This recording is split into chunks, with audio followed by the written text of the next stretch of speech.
Anyone who can explain about Thales theorem?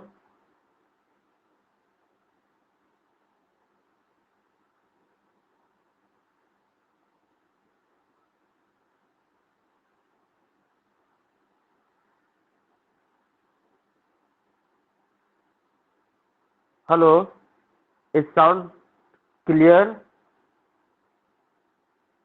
Is sound clear? Yes, sir. Yes, sir.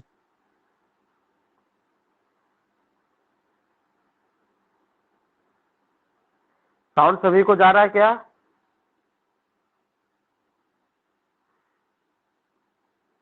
हाँ sir, आ रहा है। चलिए,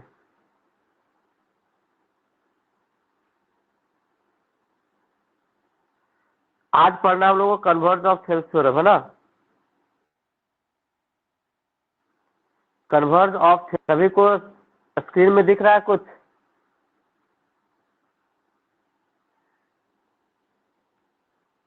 yes sir, देख रहा है। ये आपका स्टेटमेंट है ना?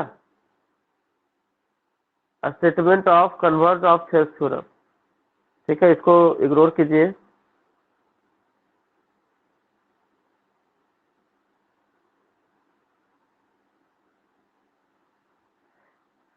कन्वर्ज ऑफ थेल्स थ्योरम, इसको यहाँ पे हेडिंग आप लिख सकते हो, कन्वर्ज ऑफ थेल्स थ्योरम, है ना? कन्वर्ज ऑफ थेल्स थ्योरम, है ना? थेल्स थ्योरम का ये कन्वर्ज है, या फिर इसी को कह सकते हैं हम लोग थ्योरम 6.2। ठीक है, ये बहुत ही इंपॉर्टेंट है, इसको भी समझने का कोशिश कीजिए। क्या कहता है थ्योरम में? स्टेटमेंट क्या है इसका?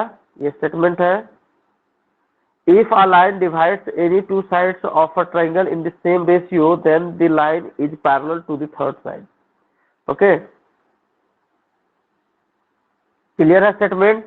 क्या बोल रहा है? कोई भी एक ट्रायंगल है, उस ट्रायंगल में अगर कोई एक लाइन ड्रॉ करे, तो ड्रॉ करे और वो अदर टू साइड्स को अगर सेम रेशियो में डिवाइड करता है, तब वो ट्रायंगल का जो लाइन था, जो ड्रॉ किया गया, वो लाइन इस थर्ड साइड के क्या होगा? पैरेलल होगा। ठीक है, यहाँ तक बातें समझ में आ रही है आप लोग को?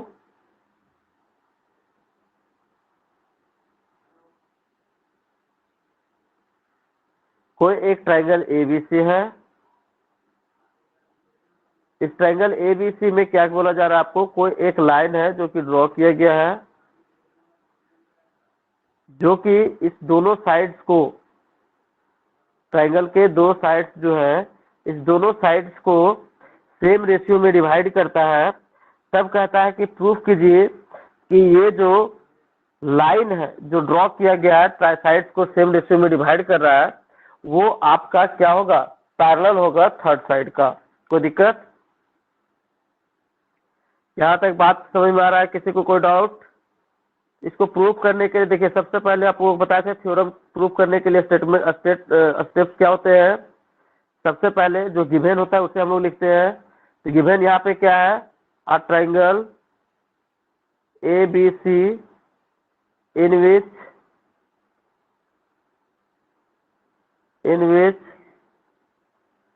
D E is a line drawn such that AD by BD is equal to AE by EC। ठीक है, इसका मतलब हमें दिया हुआ क्या है कि साइड्स का जो रेशियो है वो बराबर है। तब हमें प्रूफ करना है कि ये लाइन जो DE है वो BC का क्या होगा? पैरेलल होगा। ठीक है, साउंड क्लियर है सभी को? साउंड क्लियर है? हाँ सर।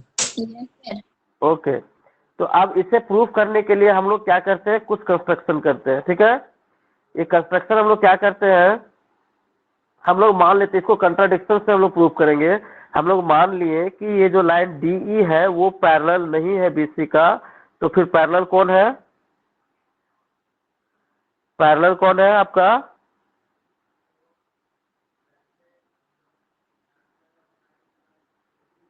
आपका ये लाइन एफ है ना, ये जो लाइन डी एफ है,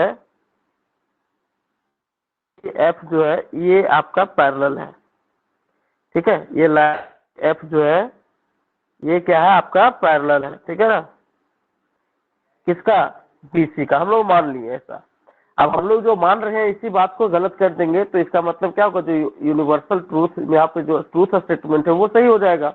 हम लोग मान लिए कि डीई पैरेलल नहीं है, चलो तो फिर पैरेलल कौन है? डीएफ है। अब हम लोग जो रिलेटेड कंडीशंस है उसको इस पे अप्लाई करेंगे और रिलेटेड कंडीशंस को अप्लाई करने के बाद हम लोग देखेंगे कि हम लोग जो माने थे, सपोज किए थे, वो बात गलत है। तो फिर गलत हम लोग जो माने वो गलत है, इसका मतलब सही क्या है? जो पहले से वो बात सही है।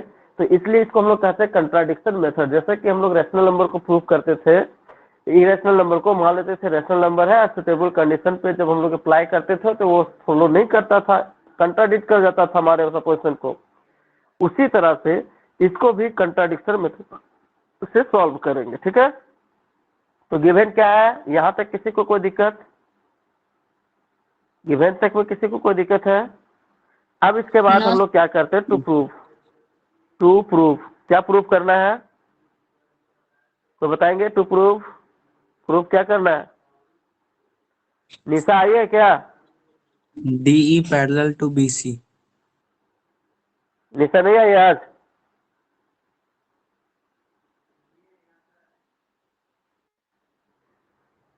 To prove DE parallel to BC, ठीक है ना। क्या प्रूव करना है? DE parallel to BC prove करना है। अब प्रूव करने के लिए हम लोग कुछ कंस्ट्रक्शन करते हैं। कंस्ट्रक्शन है, क्या कंस्ट्रक्शन करते हैं बताइए?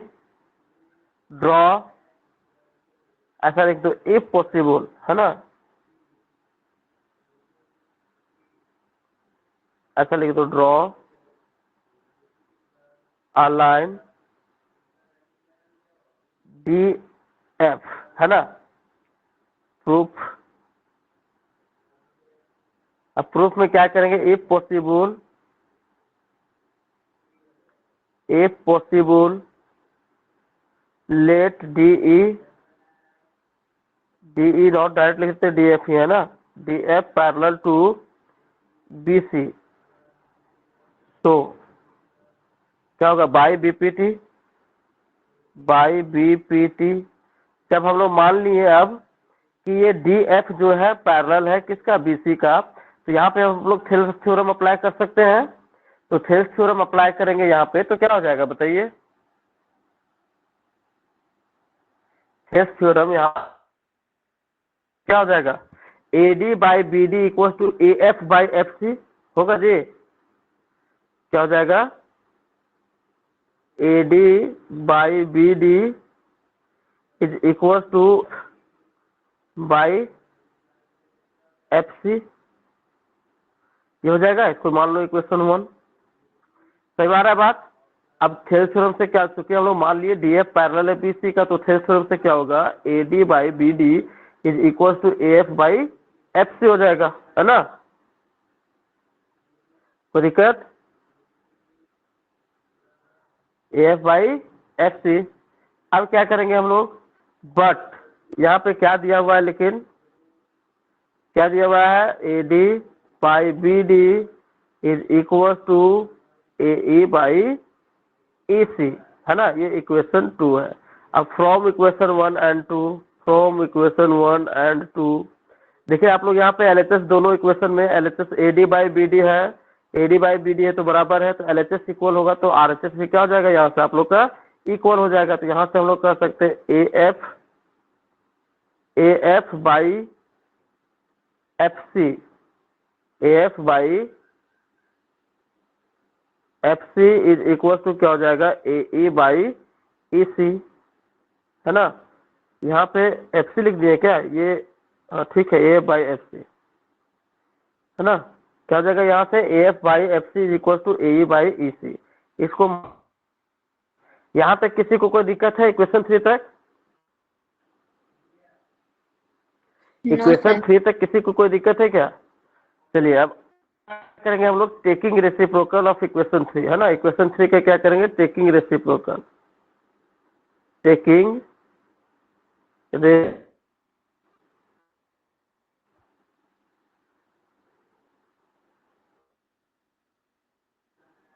Taking reciprocal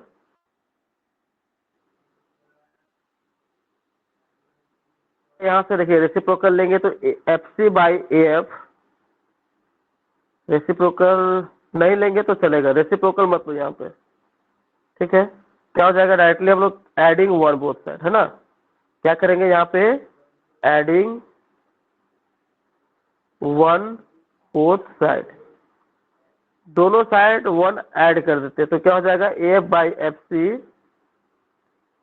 A F by F C plus one is equal to A E by E C, A E by E C plus one. अब इसको कैलकुलेट कीजिए तो क्या हो जाएगा, A F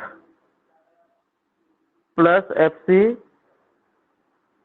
by F C is equal to क्या हो जाएगा, ए E plus E C by E सी। जब इसका एलसीएम लेंगे तो ऐसा सॉल्व करने पे आएगा। अब देखो यहाँ पे A F plus F C, figure में देखो A F plus F C मिलकर के क्या बन जाएगा, ए सी, क्या लिखेंगे, ए सी बाई एफ सी हो जाएगा। यहाँ से आर एच एस में इसी तरह से क्या हो जाएगा, ए ई प्लस ई सी यानी कि क्या हो जाएगा, ए सी। इसको जब ऐड करेंगे तो क्या हो जाएगा, ए सी बाई ई सी। आप देखो तो दोनों का न्यूमरेटर में सेम चीज है, कट जाएगा तो क्या बचता है, one by F C, one by F C equal to one by E C, ठीक है। अब क्या करेंगे, इसका रेसिप्रोकल लेंगे तो क्या होगा, सो F C equal to E C, है ना, विच इज ओनली पॉसिबल। अब देखिए यहाँ पे हमारा क्या आ गया, एफ सी और ई सी बराबर हो गया। अब फिगर में देखो तो ध्यान से, एफ सी और ई सी कभी बराबर हो पाएगा अगर पैरेलल नहीं होगा तो। मतलब ये एफ सी और ई सी जो है ये दोनों आपस में बराबर कब होगा, जब ई और एफ जो है एक दूसरे को क्या करेगा, कोइंसाइड कर जाएगा, ठीक है। तो हम लोग यहां से क्या लिखेंगे, which is only possible when E and F coincide each other,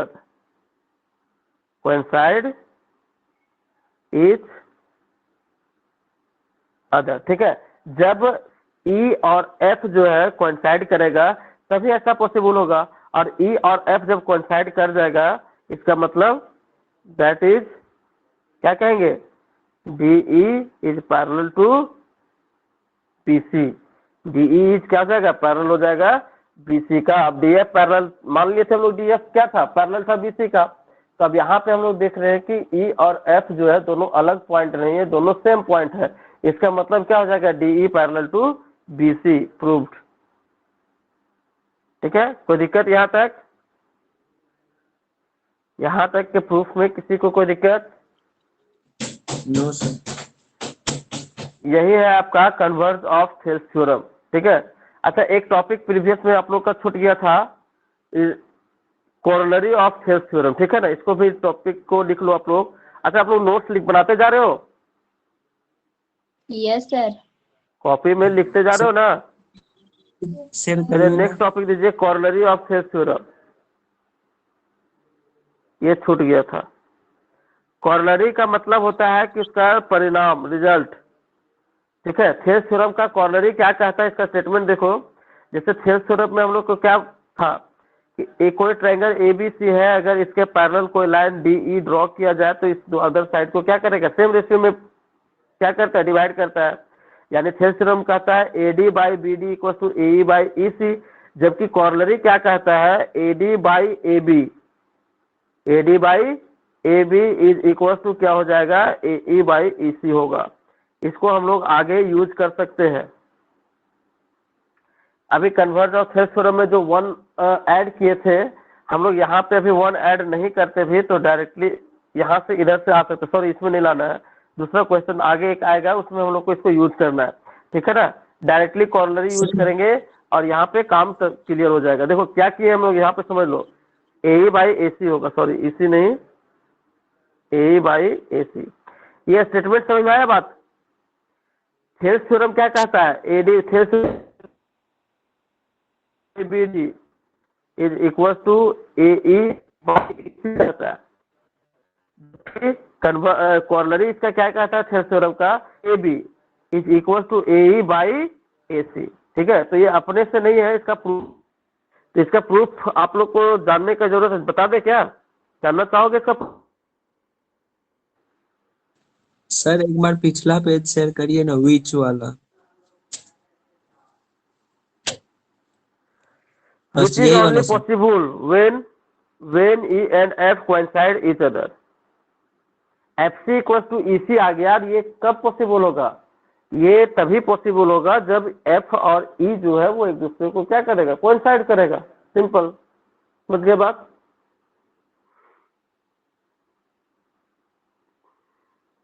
हो गया सर। चलिए, अब कॉर्नरी अभी देखो, इसका प्रूफ हम बता दे रहे हैं। ये सिंस डायरेक्ट को बाई बीपीटी है ना, by BPT we know that. Thales theorem से हम लोग जानते हैं, क्या जानते हैं? कि A D by B D is equal to क्या होता है? ए E by E C, A E by E C, है ना, ये होता है। तो अब इसको प्रूफ करने के लिए क्या करेंगे? इसका रेसिप्रोकल लेंगे, है ना, बाय टेकिंग रेसिप्रोकल। जब इसका रेसिप्रोकल लेंगे तो यहां से क्या हो जाएगा बाबू? B D by A D is equal to E C by A E C by A E होगा। अब adding one both side, adding one both side, हम लोग क्या कर रहे हैं? कॉर्नरी ऑफ थेल्स थ्योरम को प्रूफ कर रहे हैं ना। एडिंग वन बोथ साइड, दोनों साइड क्या करेंगे? वन बोथ ऐड कर दो, तो क्या हो जाएगा? यहाँ से B D plus B D by A D, B D by A D plus one is equal to क्या हो जाएगा? E C by A E C by A E plus one हो जाएगा। अब इसका एलसीएम लेंगे तो क्या हो जाएगा? B D plus A D by A D is equal to क्या होगा? ए C plus A E by A E होगा। अब यहां से देखिए, B D plus A D मिलकर के क्या बन जाएगा ट्रायंगल में? B D plus A D मिलकर के क्या बन जाएगा? A B by A D हो जाएगा।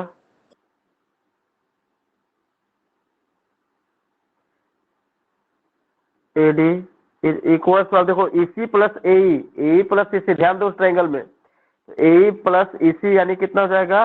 ए सी बाई नीचे क्या हो जाएगा? ए ई। अब बाई टेकिंग रेसिप्रोकल अगेन,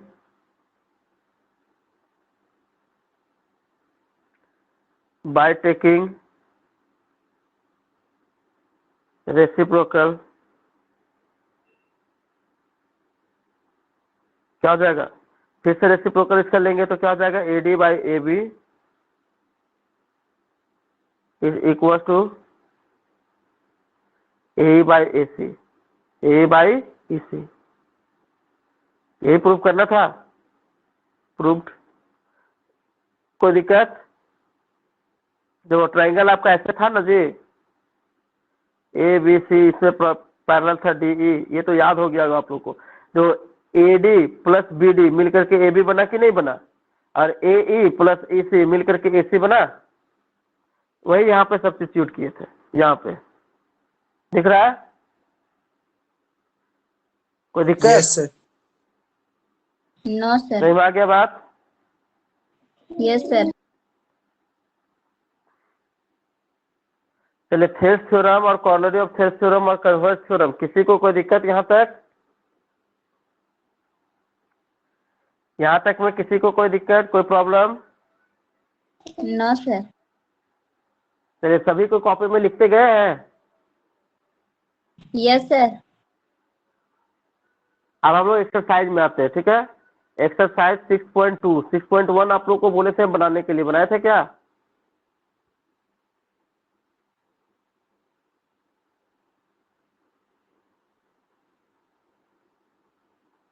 बोलिए।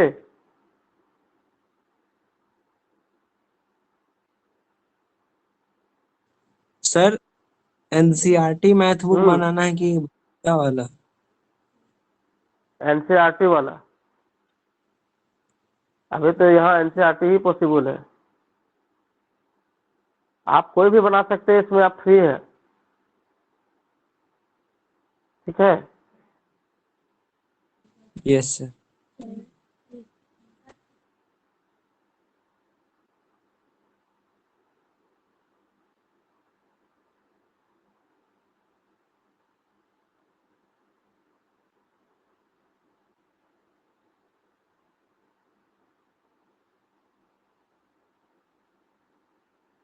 देखिए अब क्वेश्चन कुछ आप देख सकते हो यहाँ पे।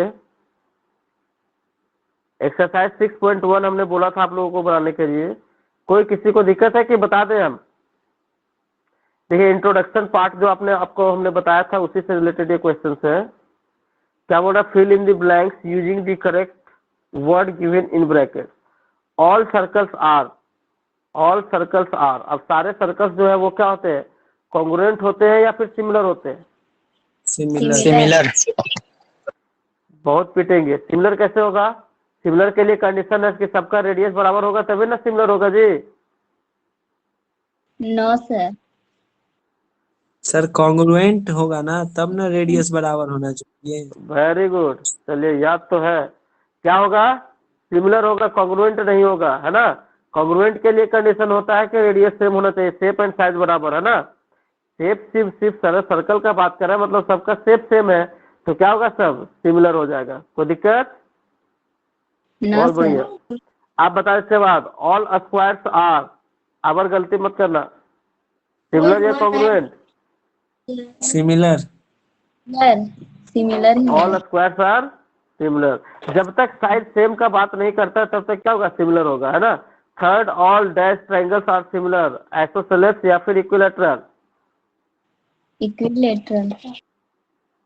इक्विलैटरल ट्रायंगल क्या होगा? सिमिलर होगा, है ना। ठीक है। Question number 4, two polygons of same number of sides are similar if their corresponding angles are dash and their corresponding angles are dash.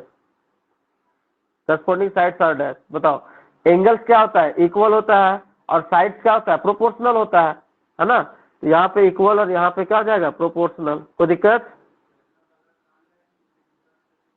आप बोला है क्वेश्चन नंबर सेकंड में कि give two different examples of pair of similar figure and non similar figure.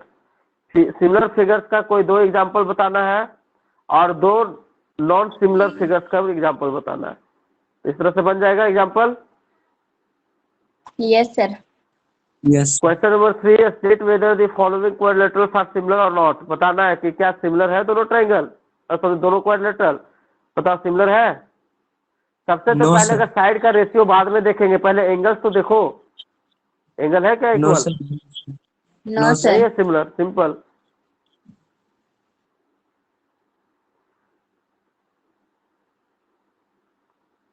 सही में आ गया बात।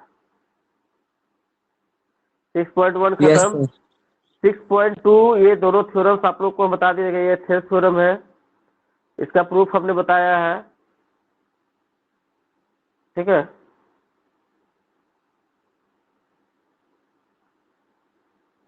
ये 6.2 यानी कि कन्वर्ज ऑफ थेस थ्योरम, ये भी अभी आप लोगों को हमने डिस्कस किया। कॉर्नरी भी डिस्कस किया। अब एक्सरसाइज पे आता है। एक्सरसाइज ये बहुत आसान है। इसमें भी एक्सरसाइज के टाइप का कुछ कल क्वेश्चन कुछ शायद हम आप लोग को बताए थे। इस टाइप का क्वेश्चन बताए थे ना लास्ट क्लास जब थेस थ्योरम प्रूफ किए थे, तो ये क्वेश्चन आप लोग को बताए थे। बनेगा यहाँ पे देखो तो 1.5 है, ये 3 है, ये 1 है, ये क्या होगा? 2 होगा। अरे रेशियो सेम होता है ना, AD by BD equal to AE by EC।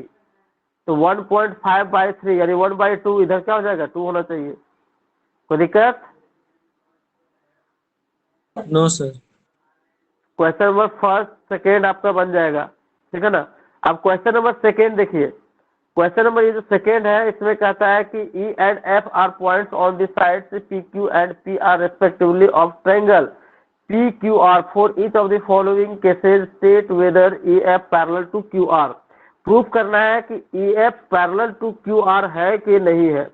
कोई एक ट्रायंगल पहले लो पी क्यू आर, है ना, पी क्यू आर। अब इसमें ई और एफ एक लाइन लिए जो कि पैरेलल है। पीई दिया हुआ है 3.9 पैरेलल है, ये नहीं प्रूफ करना पैरेलल है ना। EQ दिया हुआ है 3 सेंटीमीटर, ये 3.6 है और ये 2.4 है। तो ये पैरेलल कब होता है, पहले रेशियो निकाल लो PE बाई EQ, ठीक है ना, देखना कितना आता है। उसके बाद PF बाई FR ये कितना आता है। अगर ये 1/2 और ये भी 1/2 या 1/3 कुछ मतलब कि अगर ये बराबर हो जाता है तब हम लोग कन्वर्ज ऑफ थेल्स थ्योरम से क्या कहेंगे कि ये पैरेलल होगा। और अगर बराबर नहीं आता है तो मतलब क्या कहेंगे, नॉट पैरेलल। तो दिक्कत बन जाएगा। Yes sir. इसमें 3 क्वेश्चन है, तीनों क्वेश्चन को सॉल्व करना है, ठीक है ना। क्वेश्चन नंबर 3 कल बताएंगे, 3, 4, 5, 6, ठीक है। आज के लिए बस इतना ही। We will meet again in next day with new chapter, sorry next topic, new topic, okay, triangle का ही। हाँ, और आप लोग को रूटीन भेज दिए हैं क्लास 10 का सारा रूटीन जो भेजे हैं। आप लोग को 10 बजे से क्लास 10 का क्लास चाहिए, लेकिन मंगलवार को आपको 10 बजे से आप लोग का हिंदी क्लास होगा, है ना।